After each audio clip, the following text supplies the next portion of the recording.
Hi there, Tony Joe from Remax Camosun here in Victoria, British Columbia. Thanks very much for tuning in.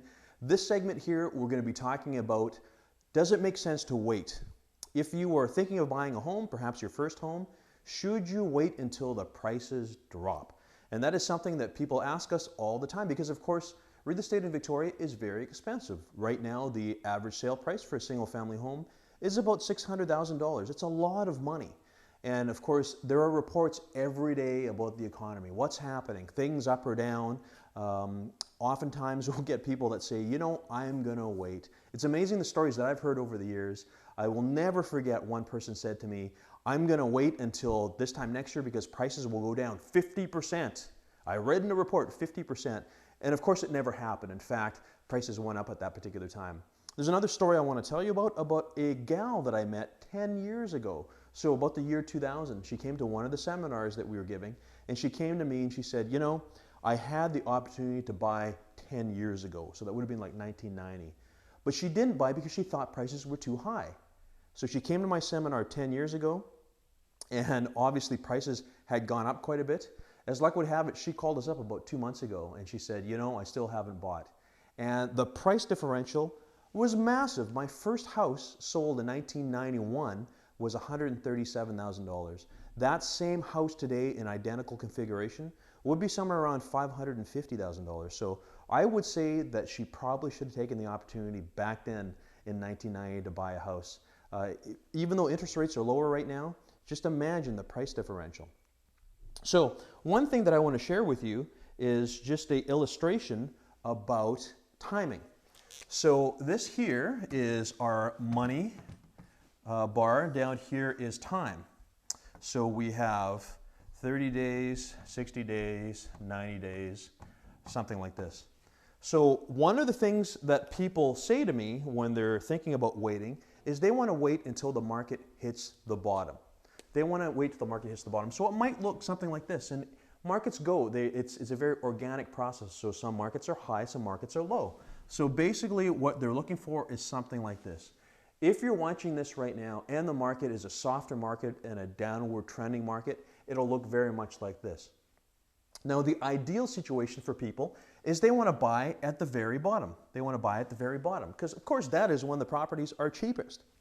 That is an ideal situation, but I have to ask you this question. At what point in time will you know when the market hits the bottom? At what point in time will you know when the market hits the bottom? And the answer to that question is when the market starts coming back up again. That's the only way you could ever know if the market has hit the bottom. That makes sense, right? So what people want is they want to time it so that they could buy here at the bottom, but it can virtually never happen. And I'll tell you one of the reasons why. If I was to say, and I remember the time too, back in about September or October of 2008 when the market was soft, if I was to give you a call and say, you know what, now's the time to buy because properties will never be any cheaper, what would you likely have done? Just think about that for a moment. What would you likely have done? Chances are if I made that phone call to you or send you an email, you were not ready at that time for whatever reason. And this is the reason why waiting until the market hits the bottom is not really realistic. Now, let's think about this for a little bit here. If you want to hit it so that the market hits the bottom like that, what usually ends up happening is people start jumping in to the market and they start buying around here because they see the market is starting to come back up again.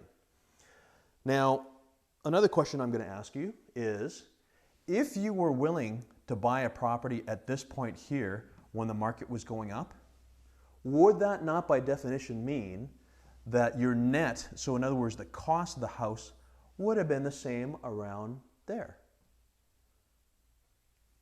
So if you're willing to buy here, would you consider buying here? Let me tell you the difference in the markets now. This is a very hectic marketplace because when the market starts picking up again, we have multiple offers. We have more buyers than there are sellers. Sellers love this because it's time for multiple bids. You're going to like this house, but there's going to be 5 or 6 other people who like the house as well too. By the way, agents do not enjoy working in this time frame because what ends up happening is their poor clients who want to buy end up losing 5 or 6 houses before they finally find the right one. Now this time over here is quite different because this is a soft market. There's not a lot of confidence. There's a lot more inventory than there is buyers. So basically what happens here is that the seller of the property you're looking at is probably more amenable to talk and to negotiate. So in other words, they're two very different and distinguished marketing times, yet at the end of the day, the price that you would have paid, let's just say it's $500,000, is exactly the same on either side of the curve. So again, think about this. The next time you find yourself saying the words, I want to wait until the property hits, until market values hit the bottom, think about my little graph here and think about the difference it would make to you buying in a crazy marketplace or buying in a soft marketplace where people, generally speaking, are happier. Anyways, my name's Tony Joe. Hope you found this very handy.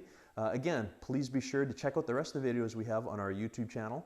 And by all means, call or email if you have any questions. I look forward to speaking with you.